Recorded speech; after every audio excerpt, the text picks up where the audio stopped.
Okay, I'd like to welcome all the comrades to this afternoon's WIN meeting, which is on the subject of the implications of the Irish election results. We've got Jimmy Kelly, who's a veteran trade unionist and socialist from Ireland, who will be leading off for 15 or so minutes on this, and then I'll open the meeting to the discussion. So would you like to start, Jimmy? Okay, Pam. Whoever put that word veteran in there upset me. But however, comrades, we're discussing the recent general election in Ireland. It was an election which was very difficult to predict what the outcome was going to be, for a variety of reasons. Some of them were statistical or strategic, in the sense that the new outcome was different from the old one, because to start with, there was a large number of retirements of representatives. The representatives in Ireland are known as Teachta Dáil, TDs for short. And there was an increase of 14 new TDs provided for, and also 4 constituencies as part of revision. The one thing that was obvious was that there was going to be changes that wouldn't particularly favour the left in the urban areas. And quite apart from political issues, this was built into it with the changes, where working class TDs found themselves canvassing in more prosperous areas, and the figures at the end contributed to that distortion of elections and failures. The main parties that were involved were the old coalition parties, Fianna Fáil, Fine Gael, propped up in a coalition with the Greens. Fianna Fáil and Fine Gael are relics of the old the civil war in Ireland, which took place 100 years ago. And in all general elections ever since, one or the other made up, or in more recent years, both made up the bulk of the governments that have governed this country. Initially, it was Fine Gael coming out as winners of the civil war that followed the establishment of the state. And then it was a ding-dong between Fianna Fáil, Fine Gael, as Fianna Fáil were the losers in the civil war, and led by De Valera came in, and for the next 100 years, it was back and forward. One thing was constant, was that from the very beginning, the state was established as a capitalist state, and in more recent years, it's been refined. There was one period under Fianna Fáil where they attempted to try and to build the economy behind closed doors, but after a disastrous period during the 50s, or during the 40s and into the 50s, they then decided under the Fianna Fáil government to open up the economy. First of all, you had the British and Irish Free Trade Agreement, and then talks towards developing relations with Europe and joining what eventually became the EU. But from the very beginning, it was an attitude economically of welcoming in capital into the country. And again, from the 60s onward, with the revision and of attitude and the opening up of the incentives, where you had factories provided, offices provided, some of them actually built for the incoming developments. And again, a major contribution of American investment in the country. A lot of it stayed for typically 20 years and then bailed out, 20 years being the end of the tax concessions that brought them in the first place. In more recent years, we had a sort of a sophistication, or an attitude of sophistication, among the leaders of the parties. And one of those was the Labour Party, who the Labour Party was the longest surviving party in the country, had taken part in the struggles to set up the state, and then played very little of a role after that, other than propping up the system. In the 60s, they went into in the 40s and 50s, they went into coalitions. Again, in the 70s, went into coalitions. And every time there was a disaster followed, because they were generally seen as a mudguard rather than a vanguard for the real parties that were in power. In this particular election, Fianna Fáil were the dominant party going in with Fine Gael. And when the election was over, the results showed an increase in vote for Fianna Fáil and increased representation for them. Fine Gael practically stood still. They had a slight drop in their vote, and they had a prop up in their representation. They went from 35 to 38 seats. Fianna Fáil went from 38 to 48. Now, the significance of those figures is that to form a government, you need 144 or 174 seats in the Dáil. Oh, sorry, I'll get this correct. The new Dáil has 174 seats, so you need half of that plus one to form the government. And since Fianna Fáil and Fine Gael typically take possession of the chair, that means another one. So the outcome of it is that we have the possibility of a Fianna Fáil, Fine Gael capitalist government dependent on a minimum of 3 seats from others. Sinn Fein had the ambition, and for the period over the last couple of years, they also had the prospect of becoming the largest party, but with a series of mistakes, public mistakes, and a few internal rows in the party, a few scandals in the party, they came out of it ahead of Fine Gael as its second largest party, but with 39 seats and if possible to form a government on their own. They then had the option of looking forward to going into a government with one of the bigger parties, but we were totally rejected from the beginning, because Sinn Fein, the so-called Republican Party, is effectively the political legacy of the IRA, which was involved in the military movement in the north of Ireland for the last since the early 70s. And although they claim to be a Republican Party and a left party, their programme and policies and all their actions are the actions of an economic party tied to the same policies as Fine Fáil Fine Gael.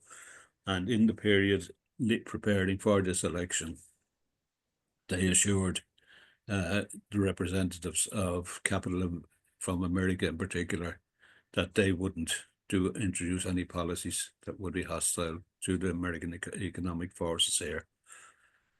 There's a long list of the outcome of the party. I mentioned that Fianna Fáil and Fine Gael come out with 48 and 49 respectively. The Labour Party came out with 11 seats, which was a slight increase. And in a breakaway from the Labour Party, the Social Democrats also got 11 seats. Now, they too could not make a major contribution on a socialist program or any sort of program other than as a prop for some other government. The election results weren't even declared weren't completed when Labour made overtures to be a prop for a Sinn Fein or for a Fianna Fáil Fine Gael government. It was it was a really strange situation. Every single government that in the last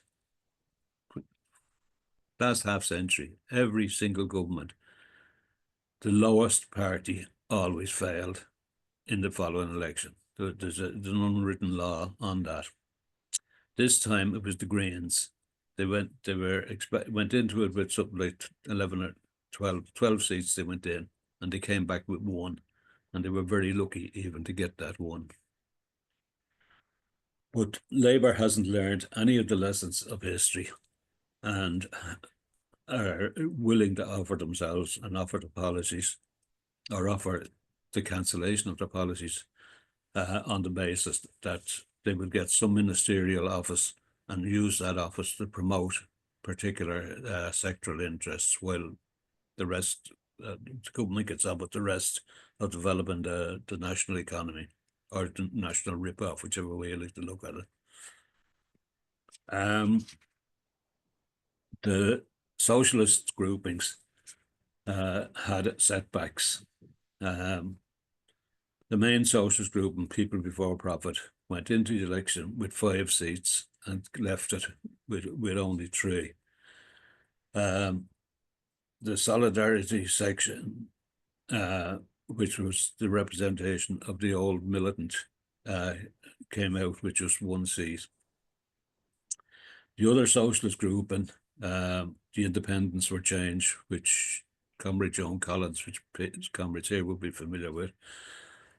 Joan herself lost her seat, and that group went down from 3 to 1, and it was a setback for clear socialist voices. In the Dublin city centre, Clare Daly, again a comrade who was expected or anticipated could make an impression, was, I think, about the 2nd or 3rd to be eliminated. Now, I'll just explain something, that Irish elections are run on a form of proportional representation. They're multi-seat constituencies. So the counts can be anything from a half dozen to 20 counts on an elimination basis in order to get the result. Clare Daly went out in the 2nd or 3rd count, which was a real tragedy. Interestingly, in that same constituency, Mary Lou MacDonald, the leader of the Provost, Donoghue, the financial minister and deputy leader of Fine Gael, both won seats. There was 1 seat left at the very end of the count and 2 candidates in it. One of the candidates was a criminal, a convicted criminal, a member of the 2nd biggest crime family, in fact, the leader of the 2nd biggest crime family in the country. And he managed to get about 3 to 3,500 first preference votes. And the only one that could beat him was the Labour candidate, and she got the seat. This same woman who won the seat went through the period of anxiety and stress and relief in front of the cameras at winning the seat. Her ambition was realised. And then within a half an hour of that, she was calling on Labour to open talks with the Social Democrats with a view to forming a left grouping to deal with the vacancy propping up Fianna Fáil and Fine Gael. The last leader of the Labour Party, who was the subject of a coup, an internal coup, which dismissed him, he too, as part of his election address, called for opening up negotiations for Labour to participate in a coalition government. So there's absolutely no hope there. One other thing that's significant too, over the last few years, Labour has broken its links with the trade union movement, and the trade union movement independently have played very little role on political matters or political issues, and there's little or no voice other than on individual and sectoral interests. The economy itself, there's a funny situation. The economy is slightly buoyed up at the moment by the fact that a massive amount of money was pumped into the economy due to the fact that the Irish government lost a case in Europe. They lost a case that they were entitled to and obliged to collect taxes from the Apple Corporation.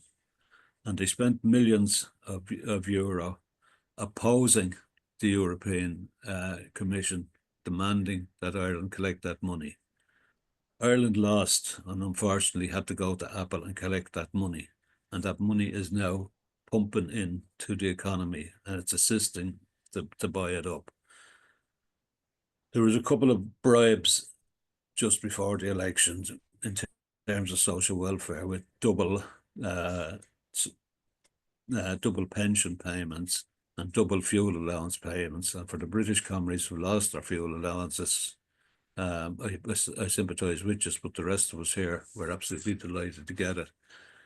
But these things created a sort of a goodwill feeling in a relaxation that to some degree, some pressures were seen to be off. And that was reflected in a poll done, an exit poll on the day of the election. And the question asked, there were three questions. Are you better off as a result of the over the term of the last government? Did you emerge better off?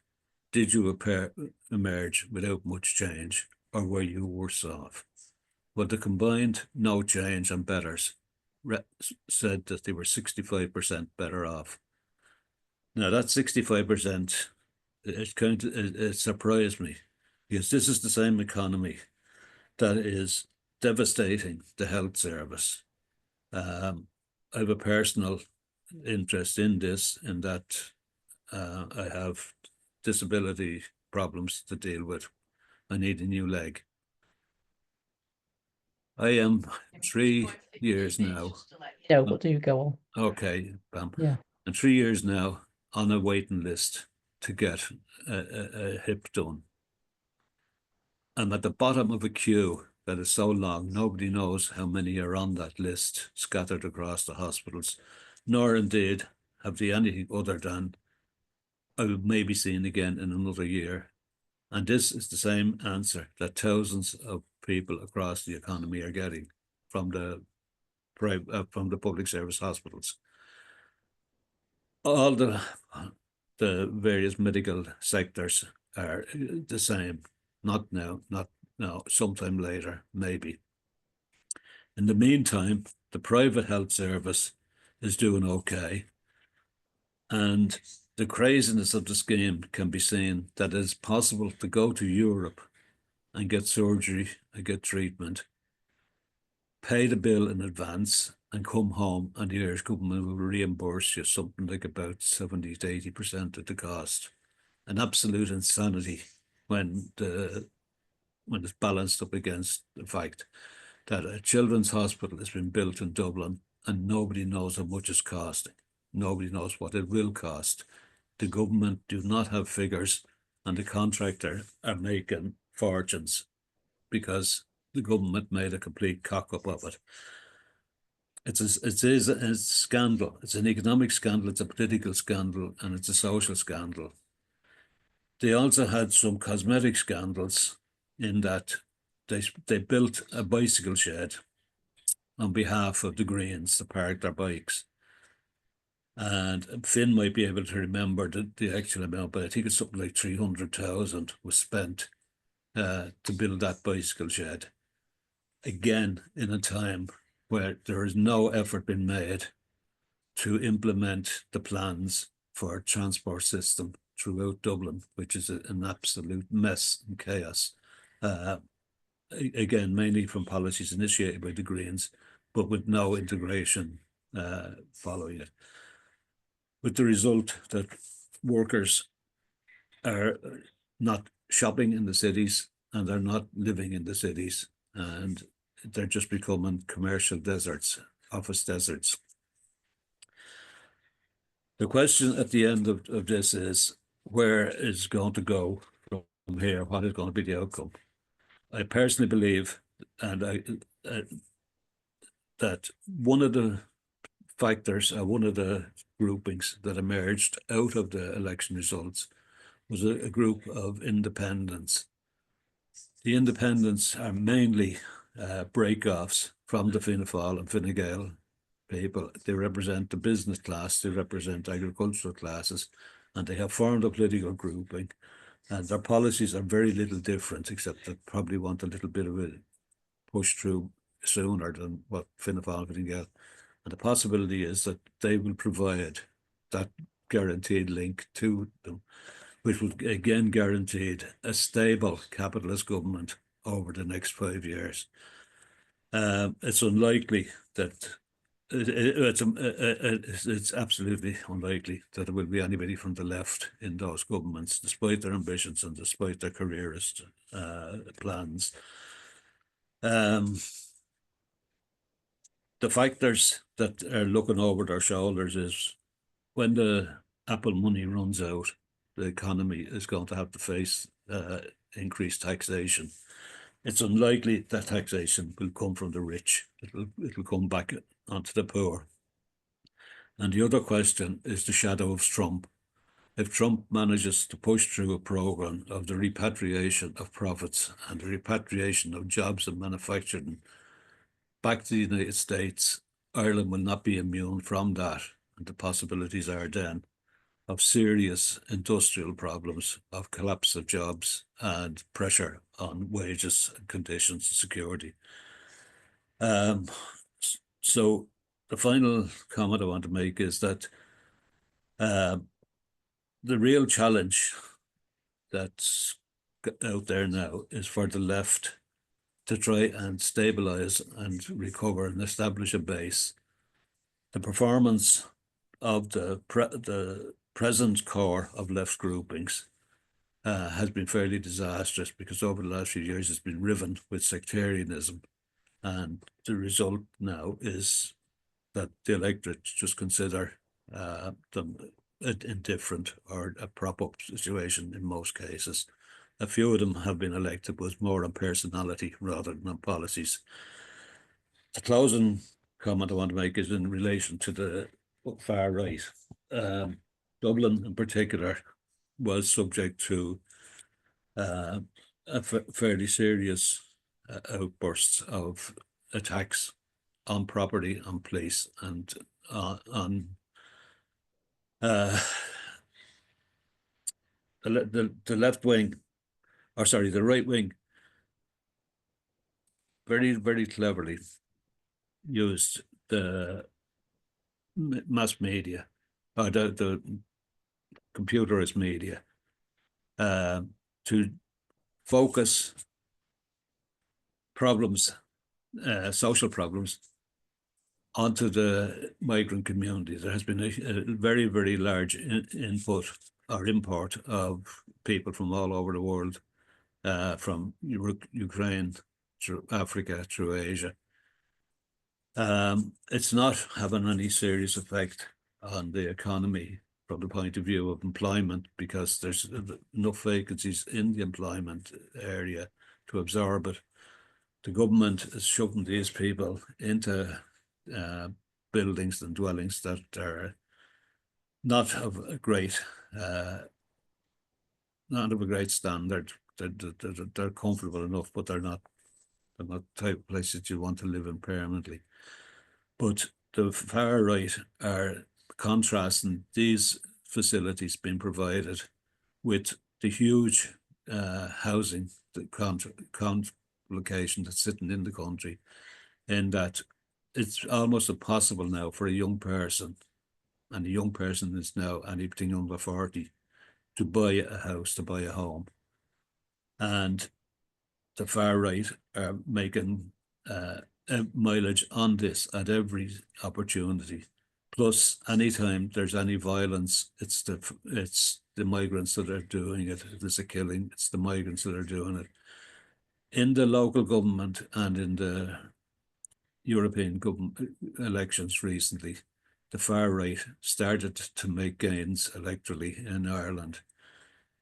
In this particular situation, they didn't make any gains, and that one or two among the independent group and that could be considered to be sympathetic to them. But the far right combined, and when I say combined, they had about a half dozen different platforms and representations claiming their identity.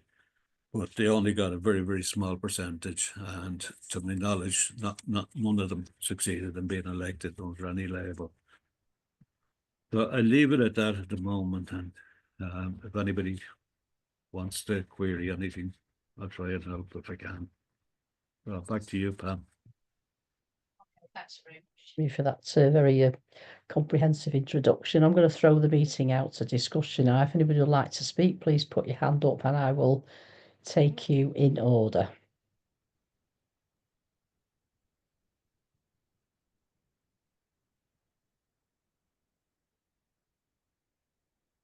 Roger. You're muted, Roger. Can you hear me? Yeah. Could you just go over again the findings of the cost of living survey? Just wasn't sure I quite got the figures. Do you want to respond to that, Jimmy? This is the one that the survey, the exit poll. Yeah, I think so. Yeah. Yeah. The three choices were: have your living standards improved over the last government? Are you stable? Has there been no real change, or have you been worse off? And 65% combined said that they were either satisfied or better. Okay. The only other thing about it was on the day of the poll, in most places, it was vicious cold and raining, a factor which always keeps the working class at home.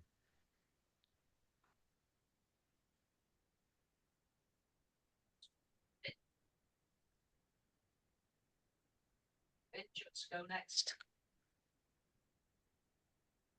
Finn has his hand up, Pam. I know, I've just asked him if he wants to speak. Can you hear me, Finn? Sorry, I didn't hear your first comment there, Pam. Oh, I said it's you next. You've got your hand up first. Okay, Pam. Yeah, I want to thank Jimmy for the opening contribution, which gave a lot of information and background to comrades. The first point I want to make is that this election result was a serious defeat for workers, their families, and working class communities. The Conservatives, which in Ireland is Fianna Fáil and Fine Gael, came back to power.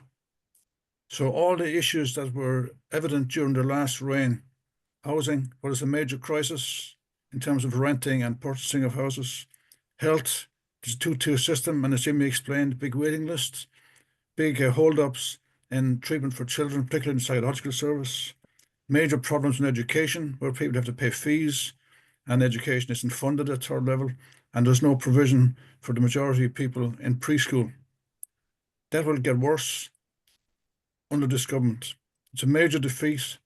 The Irish electoral system is very complicated and, in my opinion, is quite a ridiculous system.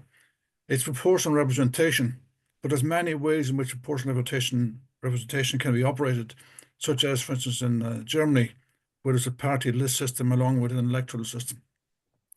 In my constituency of Dublin Bay North, there were 20 names on the ballot paper and 20 photographs beside each name. And you can vote down to 20 or not as you choose. It's a multi-seat constituency, which creates terrible confusion in people's heads about the formation of a government, because it enables people to be elected on small local issues. So that defeat has to be registered irrespective of all this to and fro with figures. The other point I want to make initially is that the Labour Party and the Social Democrats, who came from the Labour Party, by the way, what's now called the Social Democratic Party was a faction within the Labour Party, and they formed a group called Campaign for Socialist Policies. Now, I was involved with that myself, and it campaigned effectively within the Labour Party against right-wing policies. But nonetheless, when they didn't get their way, they left, and now they're talking themselves about going into government and getting some ministerial positions. But putting that to one side, the Labour Party and the Social Democrats, which you can consider as a single party really in policy terms, did make gains and can, even at this stage, if they stay out of government, form the basis for a discussion and for the creation of, at least participating in the creation of, a mass party. Another point that I want to make is that the so-called Marxist parties, the revolutionary left, as they describe themselves, did disastrously in the election, to put it mildly. They not only lost seats, they lost the base in some areas. For example, in the area where Joan Collins stood, Joan lost her seat, and at the same time, the People Before Profit lost their seat. And that was a constituency where there was no Fianna Fáil and no Fine Gael representation. It's very unfortunate that Clare lost her seat, given her record, and it's also unfortunate that the People Before Profit candidate lost her seat. Sorry, she retired from her position, choosing instead to go to Europe, where she also lost. But the person who came in her place didn't win the seat. Mick Barry lost a seat that the Socialist Party held, and in a different area. Mick was in Cork, a different area in Dublin. Ruth Coventry, ex-Socialist Party, won her seat. So it was a disastrous showing for the left, revolutionary left, and so-called Marxist parties. None of them advanced the case for socialism. They all put forward a reformist type program, calling for more house building, better services, getting rid of Fianna Fáil and Fine Gael. Not a mention of socialism anywhere. Not a mention of a different form of society. No mention of nationalisation of industry, control of industry. No mention of workers' control or any of that stuff. It was all a reformism program that was put across, and the result was that people couldn't see the difference. So the call was to get rid of Fianna Fáil and Fine Gael, a just demand, of course, and right on its own, but no presentation at all of an alternative vision, an alternative government that could be built. And that's part of the reason why they did so badly. With regard to Sinn Fein need to be recognised for what they are. They're on the left at the moment in terms of policy. They are an irritant to the government, and they do advance left-wing policies in terms of, for example, housing and health. They have some good left-wing TDs. But overall, it's an opportunist party led by opportunists who will take any opportunity to go back into government. They're criticising Fianna Fáil and Fine Gael for not allowing them into government. They're saying, why can't they bring us in the same way as they bring in the unionists up in the north? Why can't we be brought into government? At the same time as they're saying that, they're saying we need to build a left government behind them. Two contradictory positions, or a contradictory position between these two options. And that needs to be recognised. Sinn Féin do not represent a left progressive force. No, like in other countries, we need to have a mass-based workers' party in Ireland. How is it going to be built? Jimmy was right to say the unions have been disaffiliated from the Labour Party by conference decisions some years ago. I was at the conference. They decided to change the constitution and disallow direct proportionate union affiliation. The consequence is that the unions now are being pushed out into the fringe in terms of politics. But nonetheless, they have to be involved in any new development there's going to be in terms of building a mass party. So we need to start, or the comrades who work in these areas need to start now to build, and it starts on the basis of policy. There needs to be a conference. We're going to try and convene one from the Dublin Trades Council, a conference to discuss with all the left parties policies in a number of areas: housing, education, transport, health, and a couple of other areas, and nail down policy positions. And flowing from these policy positions, then the issue emerges about the creation of a party. There is no mass party in Ireland. The Labour Party was never a majority government. We used to demand a majority Labour government when militant was significantly effective inside the Labour Party. That was a demand. That's no longer being advanced. There's no longer even a call for a majority left government. And by the way, the word left has been discredited as well. It's a very ill-defined and not very useful term.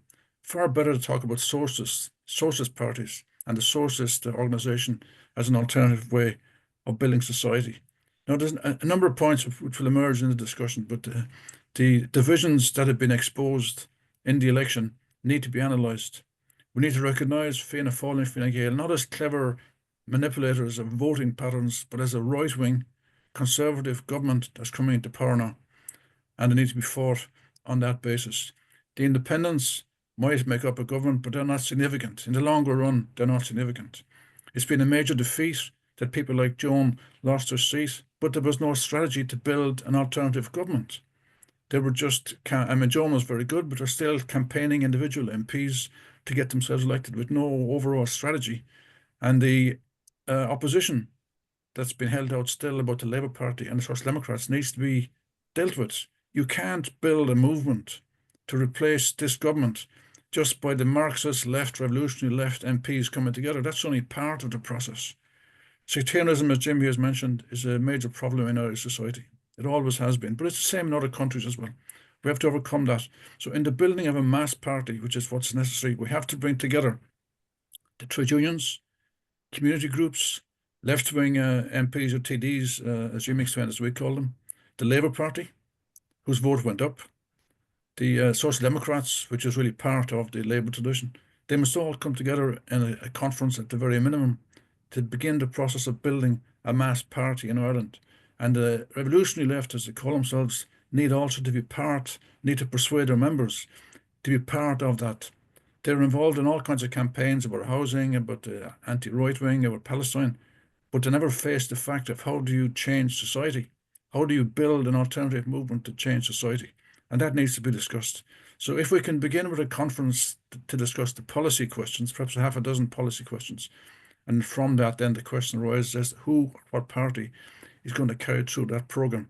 And then, like I said at the beginning, it's no longer just a question of fighting Fianna Fáil and Fine Gael, but of building an alternative and speaking about and advocating an alternative socialist form of society, which involves workers' control, nationalisation of major industry, national health service free to point of delivery, a public house building programme, all of that, and to make a break with the traditions of the past and the sectarian traditions of the past. Okay, thanks, Finn. Joe, will you go next? Joe, Can you hear me there? Yeah. Yeah, Yeah. fine. I apologize if this seems a little bit fragmented, but I'll just make a couple of points in general which might help to throw some light on some aspects of this. I agree with Finn. It's kind of like a serious defeat for the left forces in Ireland, really, who are going to be a bit demoralised by this result. It's also for the ordinary person who isn't even that political. They just see this is more the same. We're getting the same government back basically for the next 5 years, so they see no change. Now, this is a key point, right? Because if you assume the electorate is 100%, everybody who can vote, that's the 100%. Only just under 55% voted. So 45% of people didn't vote. Now, you can write off 5% as being institutionalized in nursing homes, mentally ill, whatever reason, maybe too old, too infirm to be able to get out and vote. That would be at best 5% of the population. That leaves 40% who didn't bother to vote, didn't see any point in voting, or whatever way we want to categorize it. And I think we need to be, very careful about how we define that 40%. It's not sort of a latent left-wing force there at all, okay? People who are more left-wing conscious are more likely to come out and vote. It's just, it's this sort of disenfranchised, disenchanted, demoralized, ground down, worn down group in society, most of whom I would guess of that 40% who don't engage, I would say most of them are in the what the sociologists call the lower economic groups, because they don't see much point in voting. Nothing's changed over what they see as their lifetime, whether they're 30, 40, 50, 60, 70, 80 years of age. But it's phenomenal that you've got 4 in 10, 40% deciding not to vote. And then of those that do vote, say if you take the 60% as the group who did vote, Fianna Fáil, Sinn Fein and Fine Gael each got approximately a fifth of that 60%, right? Sorry, it's not even, it's 55%, my apologies, 55% voted. So a fifth of 55 is 11. Now stay with me, folks, right? That means 11 people out of every 100 who could have voted, 11 people out of every 100 voted for Fianna Fáil. 11 people out of the 100, the whole total, voted for Fine Gael, and approximately 11 voted for Sinn Fein. Now I could go 11.2, 11.1, 11.3, whatever, but you get the idea that you only need 11 people out of 100 in this scenario to get yourself 20% of the vote. Okay, so it just means that the government will have Fianna Fáil, Fine Gael 11 and 11 is 22, throw in a 1% extra, and a few independents. The government will have the support of 1 in 4 people who voted. 1 in 4 people who voted will be enough to get this across the line for the government. Now, if people are not clear in these figures, maybe it's not fair to be throwing them at a meeting as opposed to writing it down. But it's on the basis that only 55% of the electorate actually voted. Now we come to another aspect in this, which is that of the 40% who were in a position to vote, who were old enough to vote, had the vote, but didn't bother voting. And there's maybe some emigrated at the last minute, some were working, they couldn't do it, whatever. But like it roughly comes down to around 40% decided not to vote for whatever reason. There's quite a, it's up for debate, but I think that there's a huge number of people who think that politics is a middle class pursuit. They think that it's a middle class game where people get careers, people, get something out of it. And therefore, we just leave it to them. Leave it to them. They can play their games, but it doesn't make any difference to us because no matter what we do, we get the same. Now, in this scenario, particularly in the next 5 years, when none of the problems are really solved and the situation is probably going to get worse, you're going to get the same 40% who are very alienated, disenchanted, whatever. They are going to be looking at what the left is offering. Now, at the moment, the left came across in the last month and a half, largely as the leaders are very middle class.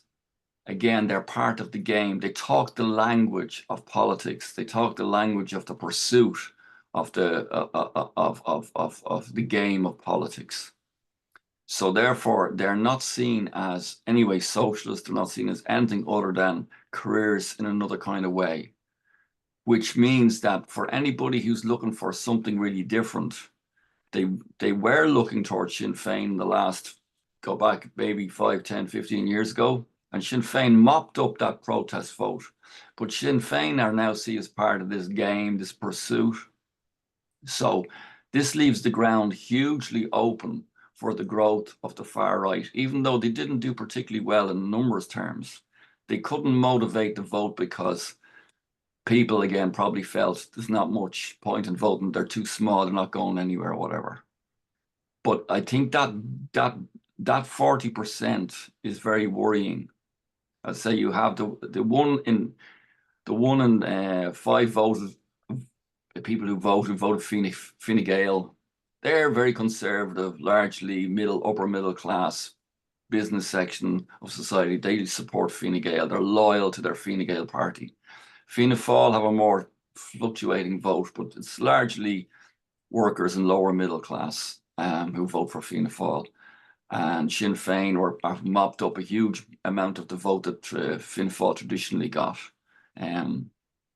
But just looking to the future, I totally agree with Finn that like a conference of the left is really required. It's great news that the Dublin Council of Trade Unions is considering convening such a conference and see where it'll go. But I have no faith that it'll go beyond those who attend the actual convention itself.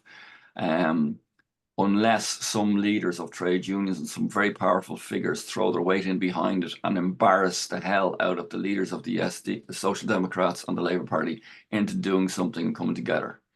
By the way, the one word which is most frequently used during the election coverage in relation to the left the word that came out again and again, and was played upon for all sorts of reasons, and for nefarious reasons as well, obviously, malevolent reasons by the media, was the left, and the word fragmentation, splits, everything to do with, they couldn't organize anything, basically.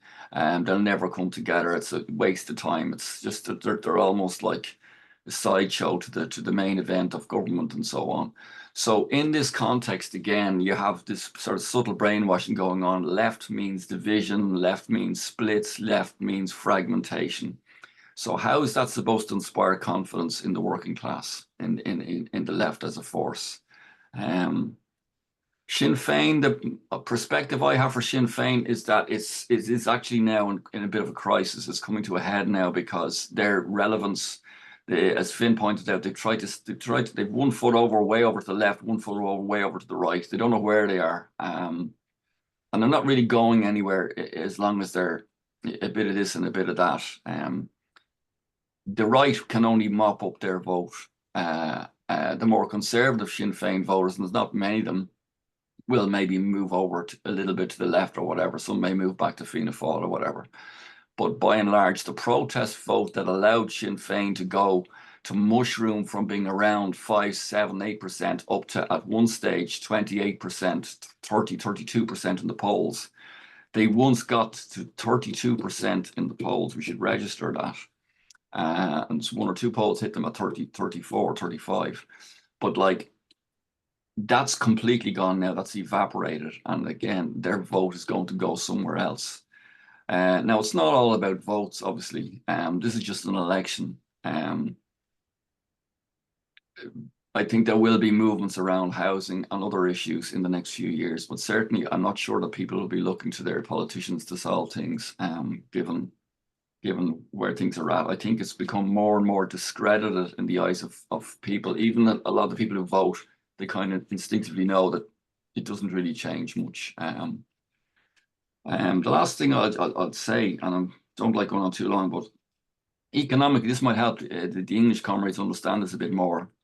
Ireland is kind of like artificially booming, and has been for 15 years since the crash in 2008.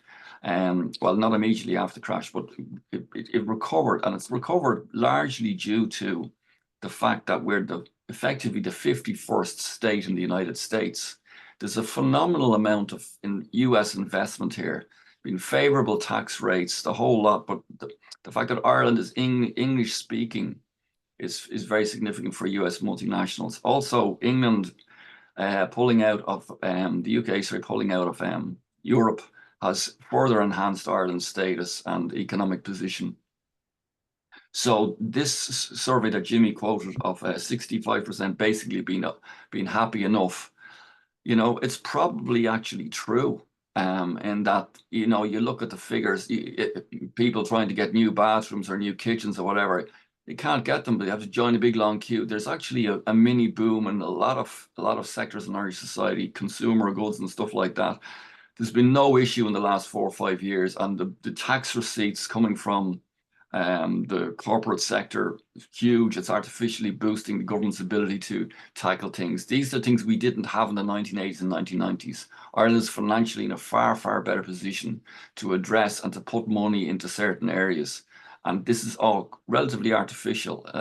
In other words, if the golden calf is taken away, that's the wrong image, but if the Americans under Trump, the American administration under Trump decides to make it very difficult for the multinationals to retain locating Ireland as their base and using that as an excuse to keep the profits here, that may all change, and the profits, they may force the repatriation of the profits of the United States. That will then significantly affect Ireland's prospects, but it will take a few years to come through for the reasons that were already explained. Listen, I'm sorry for going on a bit there, okay? But that's my take on things. Okay, thanks, Joe. John or Dominic?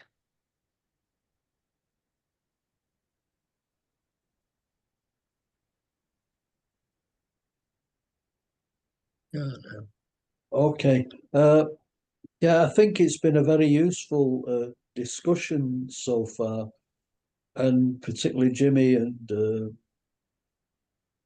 Finn, have highlighted the issues, but I'm personally absolutely astounded at the position of the Labour Party, because I thought the Labour Party and the Social Democrats would avoid coalition like you'd avoid the plague. Because as Finn and Jimmy have stated, the whole history of coalitions going back to God knows when has been that the third party in the coalition has always come out in a really bad way at the next election.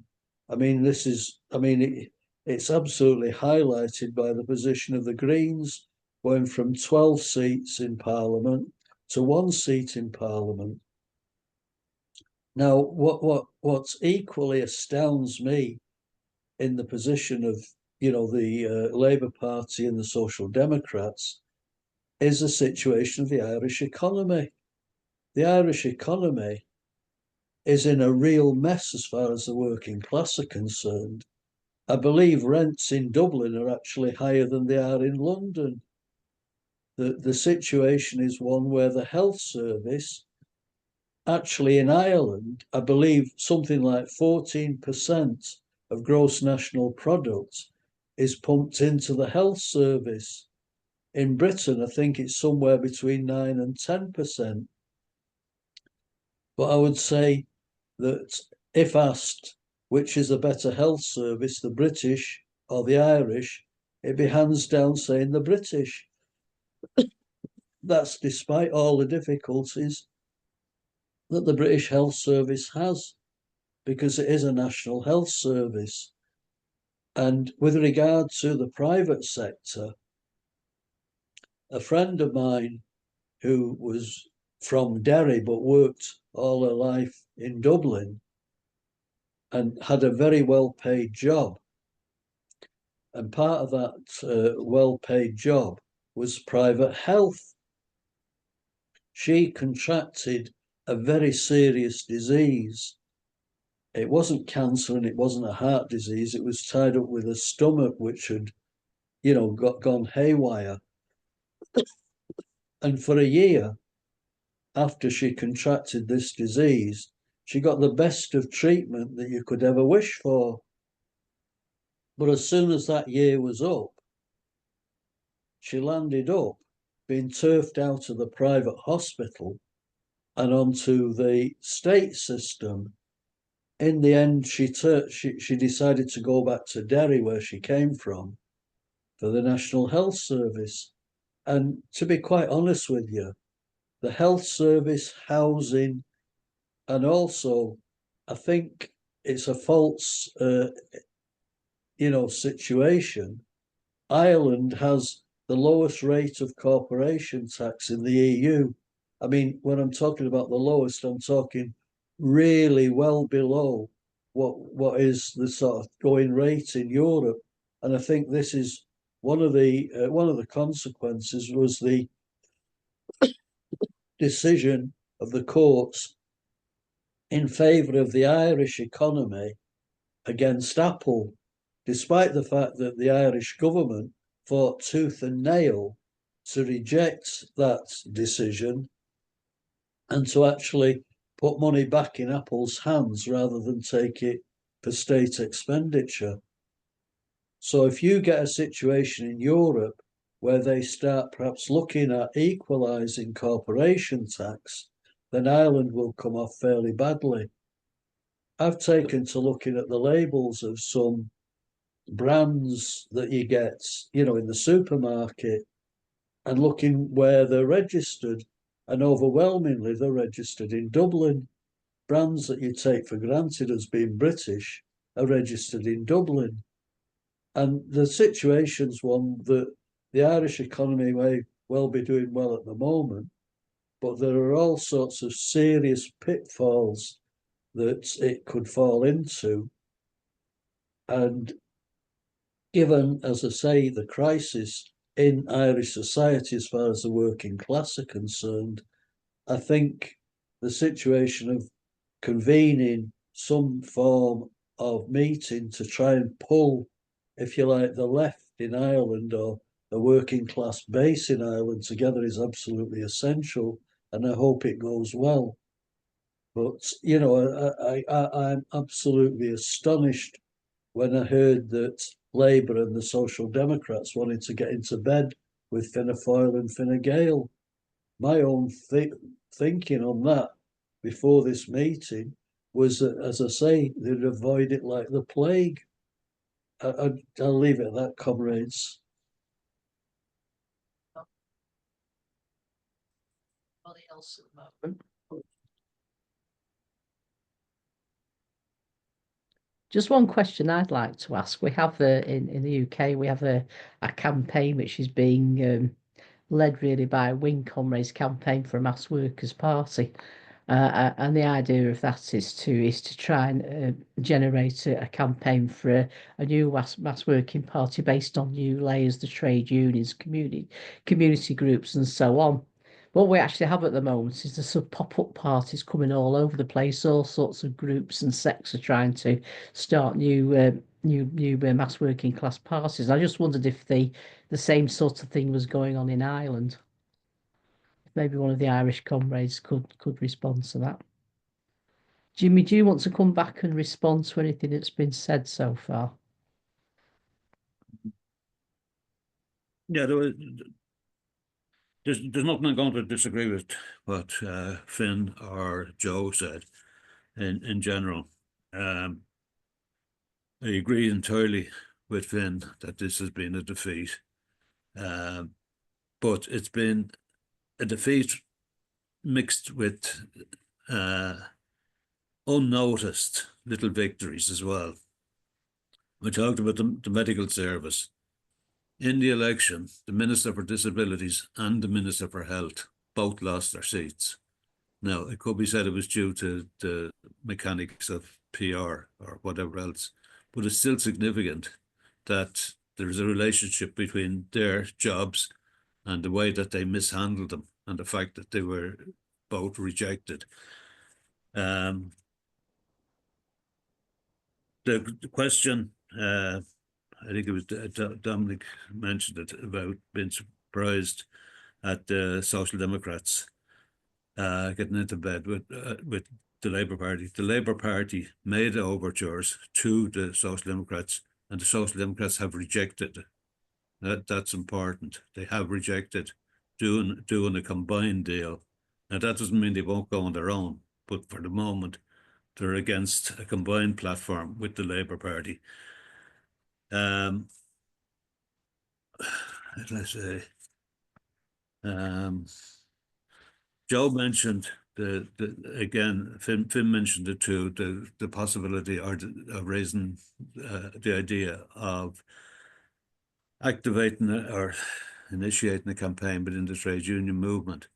One of the things that we do have, sadly, to accept, that at the moment there are very few people in the leadership of the national trade union movement, either in Congress or in individual unions, who have a national status that could lead a movement.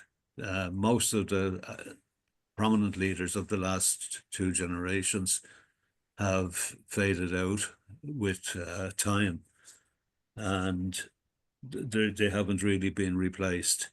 And the question is, where are those leaders going to come from? And combine that with the fact that we were talking about the Marxist left. Very few, all the Marxist left will have a program and have shouts and will have a megaphone on what the trade unions should do. An awful lot of them don't even have a union card, never mind a track record of involvement in trade unions. They don't understand the unions.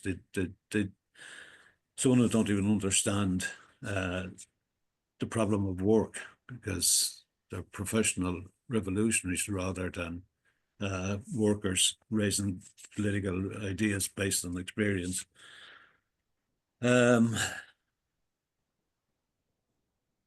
thing that, going back to Finn again, he mentioned the fact that there was no demand for socialism mentioned in any of the programs of the workers' parties.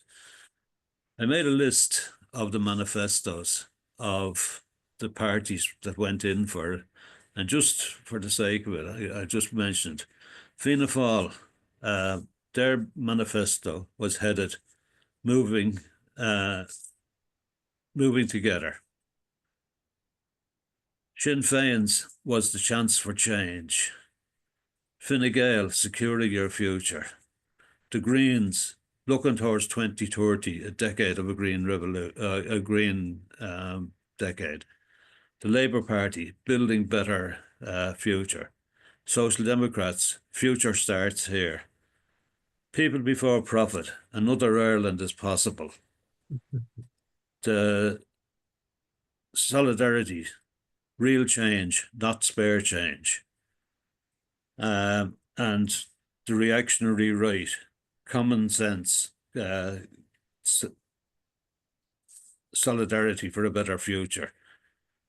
Aim to one of the smaller right-wing parties, or common sense manifesto. And the rest of the smaller ones, there is little or no difference whether you are left, right, or centre. It's just a variation of the English language of trying to cheer you up without any serious demands anywhere that could attract workers to them.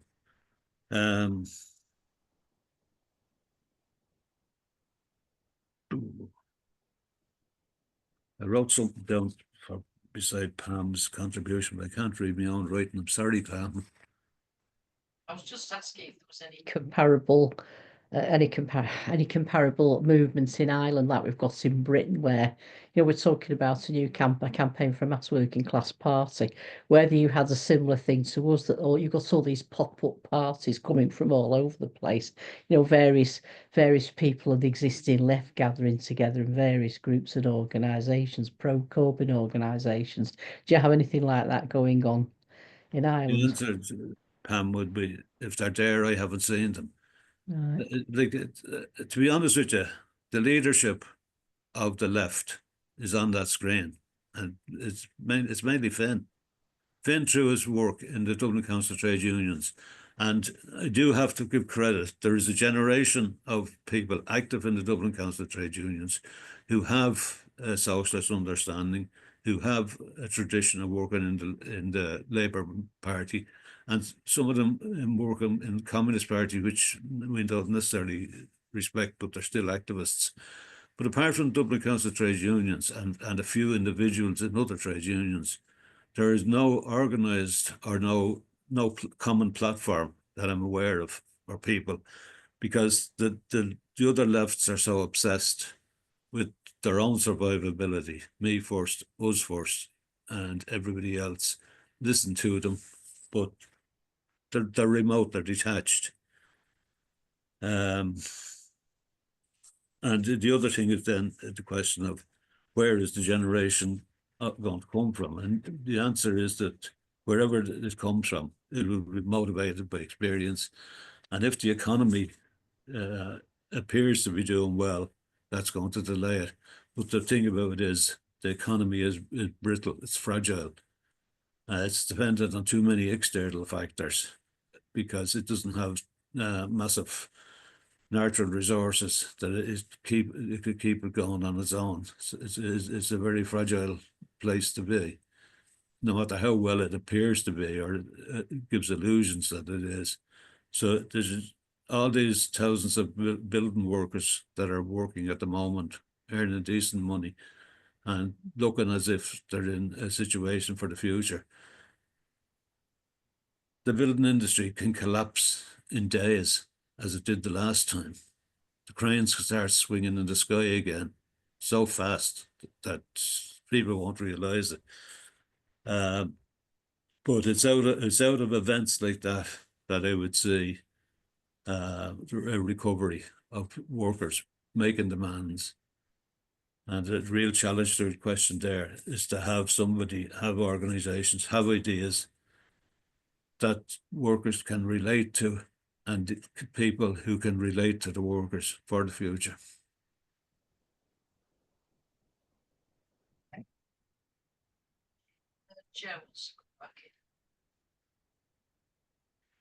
Yeah, just a few points there. There's one for Dominic, if he's still there. both the Labour Party and the Social Democrats, even if their negotiators come up with a package of reforms that they say they've got, or policies that they've got, that they've managed to wrestle from Fianna Fáil, Fine Gael, and they've influenced them, and they cobble together an agreement, they have to bring that to a conference. And it's touch and go whether that'll go through. I'd say it probably would go through in the Labour Party. Finn can correct me if I'm wrong. Maybe I don't know. I'm not too au fait with the present membership of the Labour Party, but as far as I know, an awful lot of the left actually left the Labour Party and went into the Social Democrats. So the Labour Party, for me, is more likely to prop up the government if they do decide, if their delegates decide. But there's been so much coverage of how much the Greens were hammered in the election as a small party that it makes it very difficult for the Labour Party leader, who is very pro-coalition. It's going to make it very difficult for her to get the majority of the conference. I think the same process will unfold if the Social Democrats, their negotiators, discuss and come up with some sort of a package. I don't think that they can bring that back to a conference and win. Again, I could be wrong here. I know I was speaking to a couple of left-wing Social Democrats who canvassed for Rory Ahern, and Rory Ahern would be someone Dermot Connolly would know very, very well. He very much left, considers himself a Marxist. He's in the Social Democrats. And these two members of the Social Democrats said to me that the problem, there's one great thing about the Social Democrats, it has loads of young workers in it. It's predominantly young workers who are in the Social Democrats. And I think that's quite hopeful. But on the other side is, they said they're very, very inexperienced. It's almost like there's an innocence there that can be depressing. So it's like they have to learn the lessons all over again about what happened to the Labour Party and what happened to other parties. But that's the situation on the ground, that it's not necessarily the case that just because the leadership of both those parties want to go into government, their memberships may veto that. You need a 2/3 majority in the Social Democrats. I'm not sure about the Labour Party, whether it's 50% or 2/3. Finn can correct me on that. Jimmy, I'd agree with most of what you said there, but in fairness, I think if you actually look at a people before profit election leaflet, and in the council elections as well, the policies were extremely radical in comparison to where the Labour Party stood. They would have outlined a building programme in relation to housing that was absolutely based on the state getting directly involved. And that's been in the Social Democrat stuff as well. But as I said, if any worker read those election leaflets that came in the door, and probably only less than 1 in 5 people actually read them, we have to be honest. But if anybody actually read them, you couldn't be under any illusion but that the Social Democrats and people before profit stood for something very, very different than Fianna Fáil, Fine Gael and the Green Party, right? You couldn't, not unless you're unable to distinguish what they were about. But the problem is that most people don't read that stuff. And then when they turn on the television or listen to the radio, that's where they all start sounding the same. They start using the language of coalition, because the representatives who are on television, TV, and radio, they tend to be pro-coalition. They tend to be the more conservative members. So I think that's the situation in relation to the Social Democrats and the Labour Party. But it is interesting that there's a lot of young workers now in the Social Democrats in terms of the composition of their membership. And these two were older members, the ex-Labour Party, who had joined the Social Democrats. And they said they were the oldest in the branch, and any conference, any meetings was nearly always the same. And they're in their early 60s, very early 60s. So they're talking about the membership of Social Democrats being between 20 and 35. Okay, that's it, Joe. Yeah, that's it. Okay. Finn, do you want to come in next, please? It's me, Pam. Yes, yeah. I don't Yeah. know why you don't hear him for some reason. I never hear your first sentence, but I want to come back to the question you raised, Pam, about the emergence of left small groups. I'll just give one illustration. There's a Workers' Party, there's a Socialist Party, and there's a Socialist Workers' Party in Ireland. In addition to that, there's the Communist Party, and there's a range of others, anarchists and revolutionary this and revolutionary that. But in terms of reality, the only significant left organisation is People Before Profit. And they've never advanced the case for a socialist government. They don't operate in that milieu. But what they do, and we have to give them credit for this, they do get involved in mass campaigns on issues, and then they drop it again. They were very involved in setting up a cost of living campaign, and then they dropped it. They were very involved in setting up a housing campaign, along with others, not solely them, and they dropped that. And then they were involved in an anti-right-wing group called Lekele, means together. And their involvement in that continues, but they don't mobilise. But nonetheless, they have been associated with mass campaigning, and that's their focus. Not forming a left, not forming a socialist government. I think the word left is a bit confusing at this stage. Not campaigning for a socialist government, but getting involved in mass campaigns in the belief that just campaigning on its own radicalizes society. And we can see that that's not the case on its own. So there's no real small group that is going to grow in any significant way. And then you have individual people, such as, for instance, Joan, or for that matter, Clare Daly, who had a certain base as individuals, but no great focus about building any mass movement around them or anything like that. And just another comment then about the Labour Party. There is opposition within the Labour Party to this suggestion of going into government with Fianna Fáil and Fine Gael.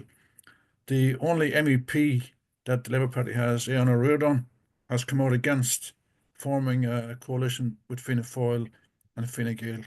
There has to be a conference of the Labour Party under its rules before they can do such a thing. So when the leaders are advancing this case for going into government, they have to go back to the Labour Party for a conference to get endorsement of that. I must have been at 20 such conferences over the years, and each one is the same. The leadership come forward and say, this is going to be different. This time we're going to stand firm. This time we have red lines, and it's better to get some policies implemented than none. The exact same verbatim argument is presented, and they'll be the same this time. If they want to form a government, they'll bring the exact same argument. This time we're different. This time we're going to stand, and they've never done it. In fact, the person who is now advocating going into government, a man called Alan Kelly, previously leader of the Labour Party for a short period, he was Minister for Local Government, which involved, say, water charges, for example. He's the one that forced through, or attempted to force through, charges for the use of water when there was demonstrations all over the streets opposing the unfairness of that measure. Now, not the justice of it on the environmental grounds, because there is some argument there, but forcing it through. There was a conference of the Labour Party, which I was at. There was a picket outside the conference of people who were opposing water charges, quite a sizable and very noisy picket outside the conference. And I was asking the Labour Party at the time, some of the people inside, significant people, to go out and meet the protesters and have a discussion with them, invite them in to discuss the policies and whatever the arguments are. Be reasonable and be patient in the presentation of your case. What they did was they locked the doors. They announced to the conference, we're locking the doors of the conference to keep these people out. And this guy, Kelly, Alan Kelly, we referred to, said these efforts hate us. What kind of attitude is that to discussing a policy? The Social Democrats are more keen themselves are as keen to go into government, or at least they're putting forward that proposal to go in. They won't go in on a joint platform with Labour, but that's tactical. That's not a principal position. They don't want to be told what the policies are, who the ministers are going to be. They want to do that themselves, as does Labour Party. So that can be opposed and fought against. But we need to just recognise the reality here and not be swept away. None of the so-called left groups will be the nucleus of the growth of a left party. None of them. Most of them are of no significance whatsoever. Like as I say, the ones that I listed, and there's probably 20 or 30 more besides that. But the only significant party is the People Before Profit, and they couldn't even unite with Solidarity. They came together to form a single organisation, the People Before Profit and Solidarity, which is the militant. So what was the name of the new organisation? People Before Profit / Solidarity. Two separate organisations came together and remained as separate organisations. Previously, they came together to form an alliance. the United Left Alliance, it was called. So you had the Socialist Workers' Party, which is the People for Profit. They remained separate. You had the Socialist Party, they remained separate. And then there was a third group called the Independents.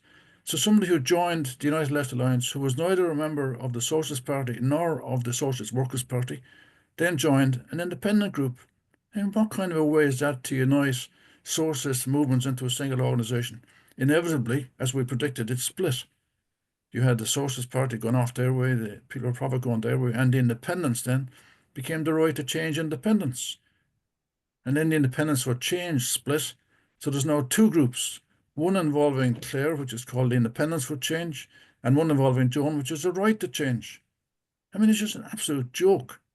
So the significant thing isn't about saying how insignificant they might be in the longer term perspective, but recognizing that none of them will be significant in the growth of the left in Ireland. But nonetheless, they have to be involved in a conference and in a discussion so they can face up to this reality that if you're not building a socialist alternative and presenting a socialist alternative, then you're just being a reformist, as Jimmy has pointed out. Now, maybe the case is overstated, but it's just a reformist program. We'll build more houses than they will. The campaign for a state building program is the policy of the Irish Congress of Trade Unions. The use of state land to build on to save the cost of landlordism is the policy also of the Irish Congress of Trade Unions. So they're just picking policies from there. There's a universal support for a national health service. So these are reforms that have been demanded by other parties. The parties you'd expect to present an alternative form of society, i.e. socialism, are not even mentioning the word. So I hope, Pam, that this thing, that these points deal to some extent with the question that you raised there. Steve's answer, if you can hear me. Yeah. Well, I think that the issue of building the united front is obviously not just an Irish issue, but an international issue. In the United States, there's no working class party, and people are angry at both the Democrats and Republicans. But I think that the difference is in the United States is you're going to have a fascist government that's going to attack the unions directly with this Project 2025 and a bill called 9495, which will allow them to revoke the nonprofit status of not just political groups like Planned Parenthood or ACLU, but also unions can have their nonprofit status revoked, which they will use possibly against big unions to take away their power. But I do think that there's been a recent development where probably you all heard the CEO of United Healthcare was murdered, assassinated. But what that's brought is an outpouring of people against capitalist control of healthcare and against the privatization of healthcare. And actually, it's a class hatred of a lot of people all over the country, which shows there's the basis of a united front for public health care in the United States. The problem politically is that the unions are at this point paralyzed politically. They haven't even been able to have a discussion about what to do now that Trump is president. And so I think what is necessary for revolutionary socialists is to fight to build a united front with workers and those in the unions that want to build a united front around defending democratic rights, around public control of healthcare, defending public services. The position of Trump now in his fascist government is they're for company unions. They're against any public unions, any public services, any public healthcare, any public education. And that's going to lead to a massive confrontation in the United States.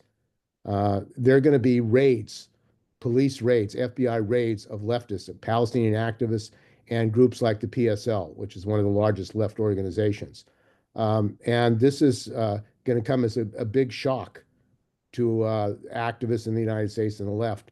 But I think that the conditions for a fight back is going to grow, and this overreach by these fascists is going to lead to likely a rebellion or mass opposition. But they're preparing to use the army against any kind of mass protest. So on a global level, we all face the same situation. There's a lack of a mass working class party, and the sectarianism, the refusal to build united fronts seems to be endemic in most of the left. And I would say that characterization is the case in many, many countries. Roger. Roger, can you hear me? It's your turn to come in now, Roger. Yeah, thank you. Yeah. Well, first of all, I think it's been a really fantastic discussion. I think all the comrades, all the Irish comrades especially, have made really very significant points. Just a few things that occurred to me that are, which I think arose in the course of the discussion. First of all, very impressed by Joe's comments on the record low turnout in the elections.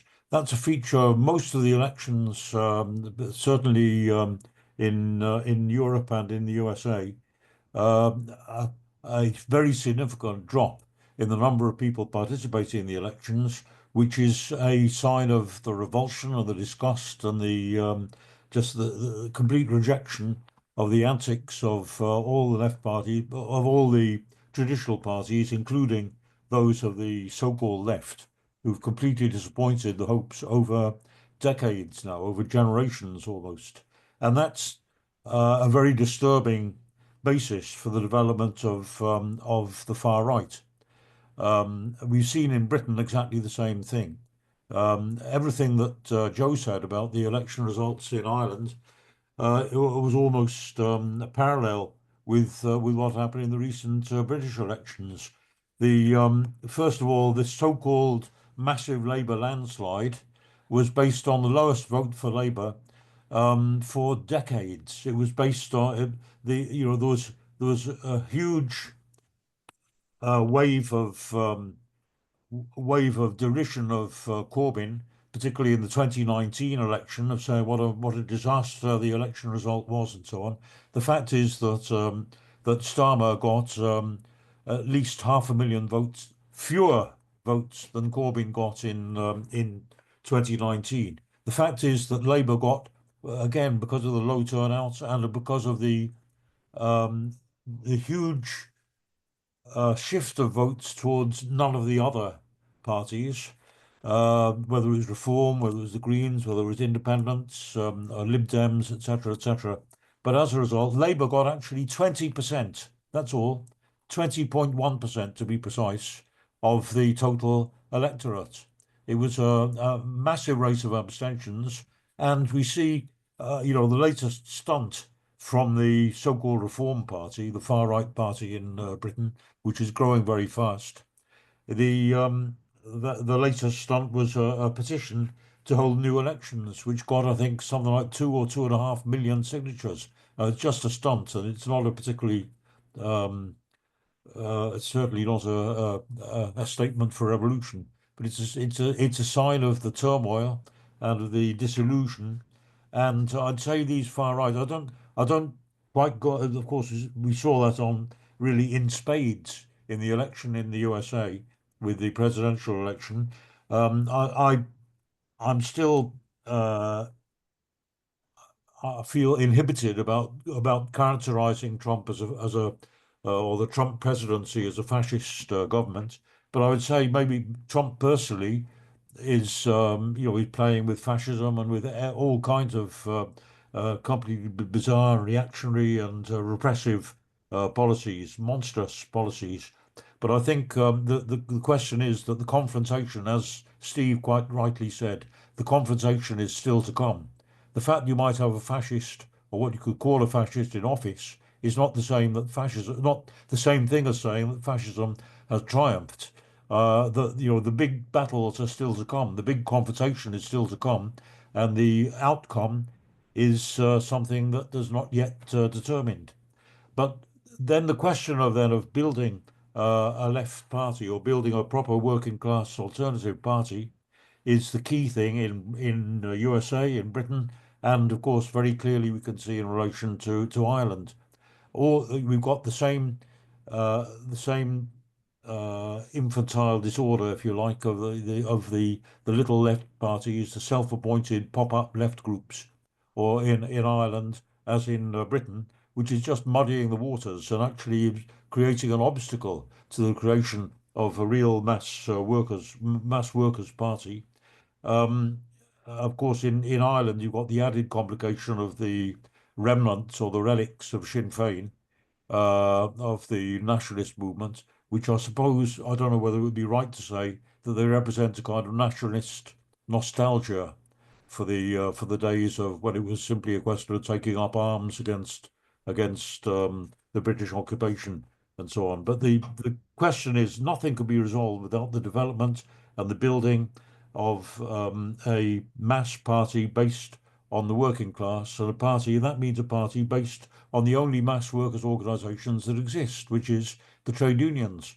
And it strikes me, Pam referred to our campaign for a mass workers' party in Britain, which of course we don't claim to have done much, except that we put our marker down. We are beginning to be recognised within left circles, or there are movements. I do believe that some serious attempts will be made in the next year or so to set up a left party, a serious mass party. It won't, of course, it'll be a small party to begin with, but I think we'll have a sounder base than all these little pop-up parties that I talked of before. And we're recognised as having a role in that. There's three of us who are on the committee which is being set up to establish such a party, along with, of course, a lot of other groups. I'm not exaggerating our role, but it seems to me in Ireland, as Jimmy said, we've got the future leadership of a mass workers' party in this Zoom meeting today. We've got Finn, president of the Dublin Council of Trades Council. Jimmy and Joe both had or have a serious record and a serious standing. I know Jimmy doesn't like to be called a veteran, but that's not in terms of age, it's in terms of their stature and their standing in the movement. And they have a real role to play. I'd be particularly interested to know what are the prospects of the Dublin Trades Council perhaps playing a leading role in the movement towards a new mass workers' party. So thanks, comrades. Like to come back in now, Joe. Sorry for coming back in again. Okay, but I think I really have to disagree strongly with this sort of lumping together of people before profit with the Labour Party and I'm a member of the people before profit, all in name, but not really in terms of being active, because I threw in my lot with Clare in the election there. But it's just it's the difference between fish and fowl.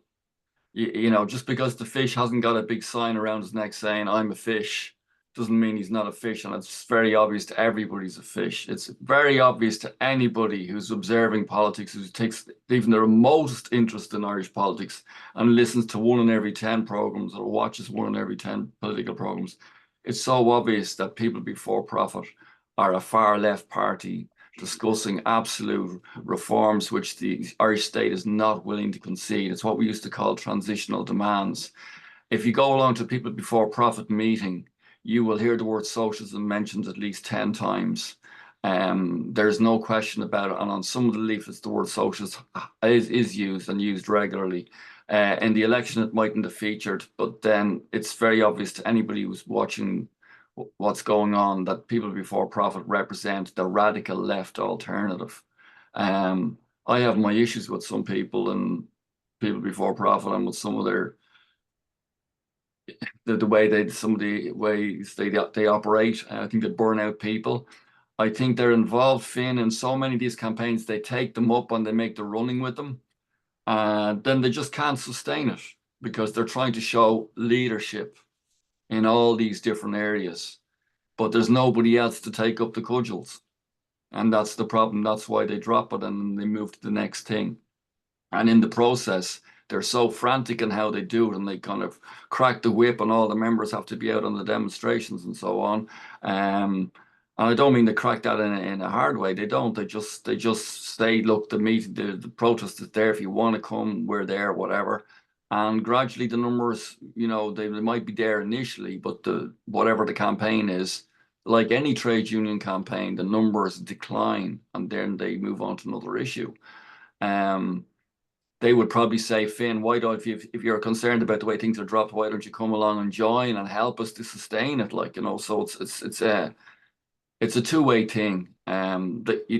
They should be praised for having taken a stand, taken an issue, formulated a policy, and taken some action on it, whether it's a series of pickets or whatever, series of demonstrations. But they can't sustain that because they haven't got the numbers. People before profit are not a mass force. There's around between 200 and 400 people that are regularly some way active. When I say some way, some a lot more than others. And for some national demonstrations that have a big national profile, they can get out maybe more members than that. But it's, you know, you have to take it in terms of like just appraise it realistically. It is seen by the vast majority of the population. It's been around now 10 years. It's been consistently the largest of the small groups.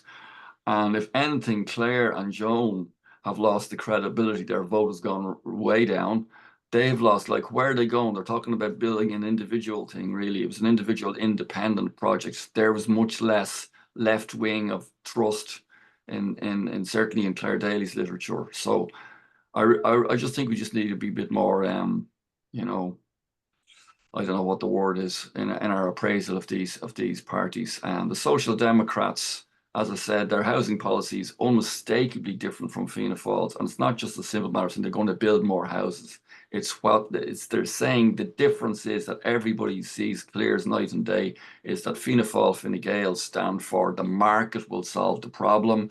The Social Democrats, the Labour and the left in general say that the state has to be centrally involved through a state construction company or whatever. These are things that we fought for. We can't dismiss them then as just being like all the same as all the rest of them. There's a clear delineation in the eyes of the more advanced workers that we talk about. The less advanced workers are not voting. And it's something, you know, when we can't contradict ourselves. On one hand, we say 75% of society is now in the working class category, but like we have to keep that in mind. Therefore, you know, if you've got so many people voting for the left, it's only a small portion of those. So there's a battle going on, and the battle comes down to, do you win the arguments on the basis of the state construction company on housing, or do you're going to support that, or are you going to end up supporting the old right-wing solution, relying on the market, which has only produced a disaster? Okay, thanks very much for that to Joe. John or Dominic, would you like to come in now? Yeah, it's Dominic. I think Joe, you're mistaken about what people before profit are actually doing. They're doing what a lot of left organisations do, is they have to do some action. So they start a committee and they start an activity. But if you like, the obvious solution to the housing crisis and to all the other crises being faced by workers in Ireland and anywhere else is that you're not going to solve the housing crisis under capitalism. And that's a fact. So you have to start building a transitional position around house building, about the role of the state. Why isn't the state doing this? Why aren't the trade unions been involved in this? The trade union should have a real say in the housing situation, about the training of workers, the planning of estates and all the rest of it, and building that into how the state should be, taken over by the working class. And I think to say that they go from this programme to that, or this activity to that activity, is a socialist thing, because what they're avoiding is the real issue of raising the question of transforming the society and using these campaigns not as something to do, but as something that the working class should be involved in and should be taken seriously, and should you fight to the conclusion of it, but not on the basis of this is going to occur under a Fianna Fáil, Fine Gael coalition, or whatever coalition it takes place in Ireland. They're making too much money out of housing to do anything about it. That's the reality of the situation in Ireland and everywhere else with regard to housing. You've got to expose the corruption of the whole capitalist system. And that's how you start getting people interested in fighting for a change in society, in my view, by dealing with the day-to-day issues that workers face, and that the real blockage against workers having a decent life is the fact that capitalism blocks it because they want to extract the maximum profit out of the working class. So I'll leave it there. Dominic, that's exactly what's discussed at people before profit meetings. That's what's discussed. You know, that's the bread and butter of the organization. That's their approach to what they mean by a state construction company. It's involved with work, you know, workers' organizations, the whole lot. Talk about ending the system of contracting out labor to private contractors, the whole lot. It's about state input from start to finish. I appreciate that, Joe. That's what I'd expect. But where does it lead to? Why isn't one of their demands, you know, the nationalisation of housing? You know, it's an all but name. It's like they're saying about a fish. A fish is a fish. It doesn't need a sign around its neck saying, "I am a fish." Like, it's very obvious that it's a socialist demand. They're a socialist organization. They don't hide behind that. They're also their ideologues are all members of the Socialist Workers' Party, so their motions go through the conference, People Before Profit conference, as do some people who are not members of the SWP. Some of their motions go through the conference. Yes, it's not quite as radical as the Socialist Workers' Party per se, but it's still, in terms of the horizon, it's just as left-wing, if not more so, than where Independence for Change ever was. And Independence for Change had the same approach. And, you know, you might dismiss it as reformist, but it's very clear that it was far too much for the Irish state to take on, or the media to like, or anybody else, because it's so obviously left-wing. Yeah, but Joe, in Britain, I think we've got another hour's worth of debate. Go on, final chip in, Dominic, and I'm going to ask Jimmy to sum up.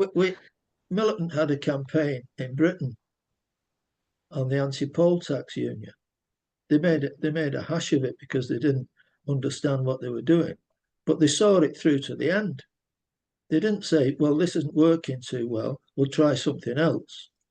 They mounted that campaign. The failure they made was not raising it on a socialist basis.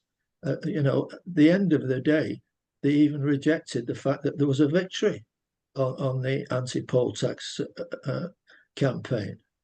And what I'm saying is, it's not people passing resolutions. I've been in two different organisations, both socialist appeals springing out of militant. You get to conferences and people will call for the armed insurrection almost. It doesn't mean anything unless you follow it through on a serious basis. And that's what I'm saying. It's not the resolutions that are passed at conference that matter. It's what you do after you've passed the resolutions and how you develop it and how you appeal to young workers who don't recognise whether it's a fish or a donkey. I mean, I'm sorry, but you've got to explain a plan of how you want to organise society and what relevance that's got to what's happening in their lives, and then doing something about how you achieve that.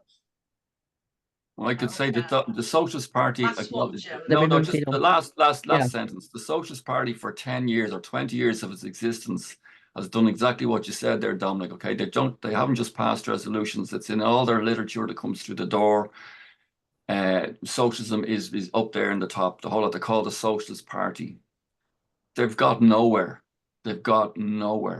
Right? And they've been involved. So we have to just move the discussion in relation to what's going to be effective. And I'm not dismissing what the Socialist Party have done or them using the word socialist.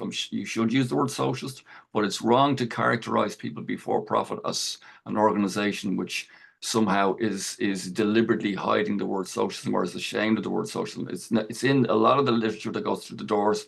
I've been involved in leafleting with the word socialism on it.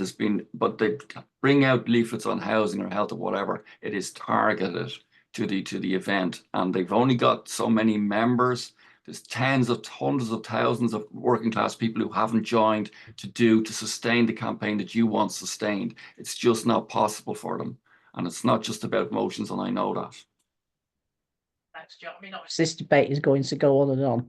We want to try and finish for 6 if we can, unless somebody wants to move, we carry on longer. But I think 6 is late enough myself, and I do want to invite Jimmy to come back and say some final words. Is that okay with everybody? Yep. Yeah. Jimmy, do you want to come back and just wind things up? Okay. I think the question of before profit, etc., has probably been talked to conclusion, or to the conclusion of more questions yet to be resolved. But the importance about that is that at least in that organization, you have people debating ideas against a background plan, a background idea and theory of socialism. One of the biggest challenges over the last number of years to the working class has in fact been the emergence of Sinn Fein. Because every time Labour made its mistakes, every time they went into coalition, they provided ammunition for Sinn Fein. Every time they lost, they provided voters that went from the Labour Party towards Sinn Fein. And Sinn Fein were able to demonstrate by simply opposing what Labour stood for but failed, that they were able to steal Labour's clothes. But one of the things about the Labour Party, or about Sinn Féin now, is that to a certain degree they're facing a problem that Fianna Fáil and Fine Gael in their turn faced before. There was a socialist activist, a communist activist in Roscommon in the West Midlands of Ireland, Jim Gralton. And Gralton has the distinction of being the only Irishman ever deported from Ireland because he was a socialist. He was deported to America despite being an Irish citizen. But Gralton, in a book about him, there's a reference that in the 1930s, Fianna Fáil had emerged from the Republicans of the earlier period of the Civil War period. And a comment was made of the candidates that were emerging to represent the Republicans moving towards Fianna Fáil. And the comment was, most of these people have never been on the barricades. And what that meant was they had never participated in the military struggle. They had never been activists in the struggles of the old Republicans that broke up and became Sinn Féin, or became Fianna Fáil and Fine Gael. Today, Sinn Féin is going through the same transition, that the present leadership of Sinn Féin was noted in the media that it's the first time that the leadership represent collectively the post-Northern Troubles generation. In other words, the people who have never been on the barricades, the people who never stood in threatening situations or as military activists. They are purely political activists at this stage. They don't have the experience that the earlier generation of Republican activists had. And most of them have a problem very similar to the people in the Labour Party in particular, careerism. Careerism is not exclusive to political left or political left, people claiming to be political left. It's a common denominator across all the political parties. But in the left parties, careerism is something that should never, ever be the motivating factors. It should be an understanding of the issues, an understanding of the needs, the understanding of the problems of the people that you represent. Earlier today, I was listening to the radio and there was a woman interviewed. And she said she voted for Jerry Hutch.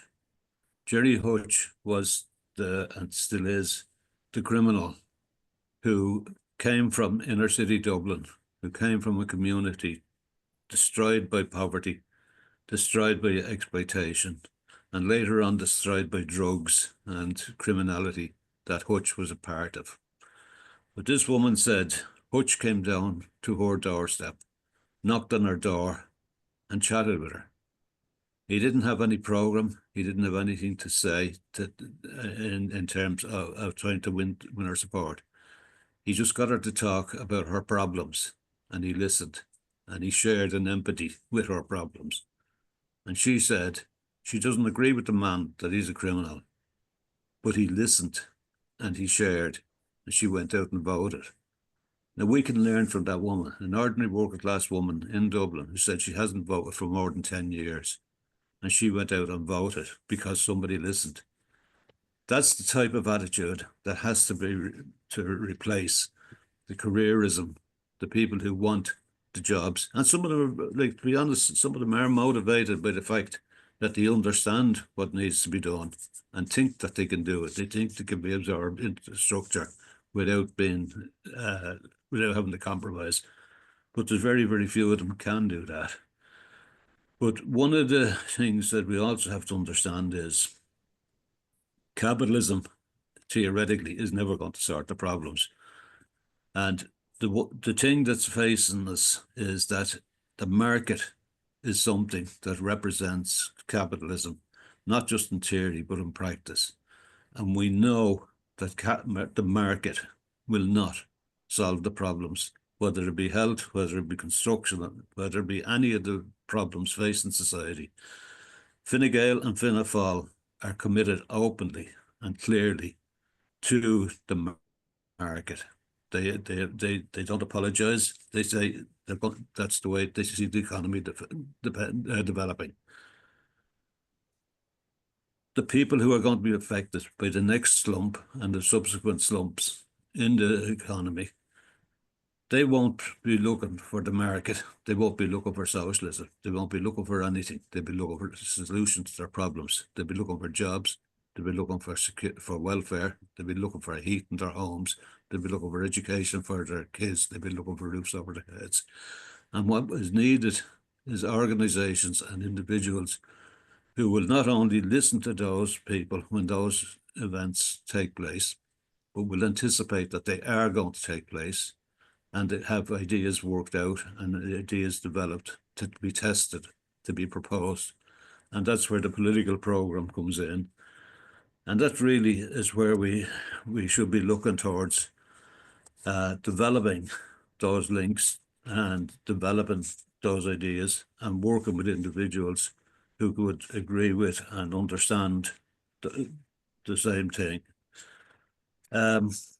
That's about all I wanted to say in terms of understanding, or in terms of the discussion. But there was one other thing, just so many bloody, yeah. Just one thing to finish on is the actual numbers that were involved in the election. So in the election, the Social Democrats got 106,000 votes, representing 4.81% of the vote. Labour Party got 102,000, representing 4.6%. People Before Profit got 49,000, representing 1.3%. And Solidarity got 13,000, representing 0.5%.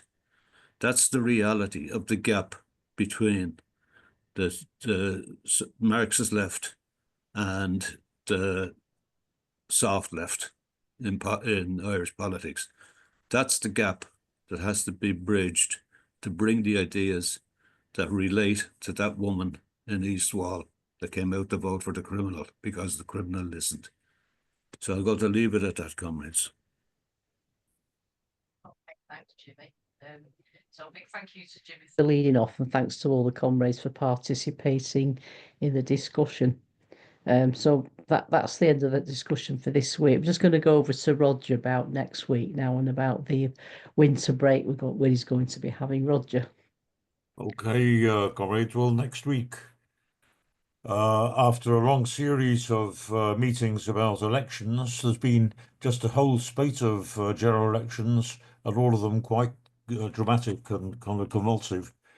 We've got a comrade from Romania speaking next week on the what almost like a kind of Gilbert and Sullivan comic opera type result of the election there. They had a parliamentary elections, but then they had the presidential election, and in the presidential election, the person in the first ballot, the person who came top of the poll was somebody who had only got 5% previously at the beginning of the campaign, who was a sort of maverick, populist, right wing, maybe even fascist, somebody who's suspected of having a big support from Putin and the Russians and so on. And not only that, I mean, it's normally there would be no action would be taken about that. I mean, there's all kinds of lunatics win elections, especially nowadays.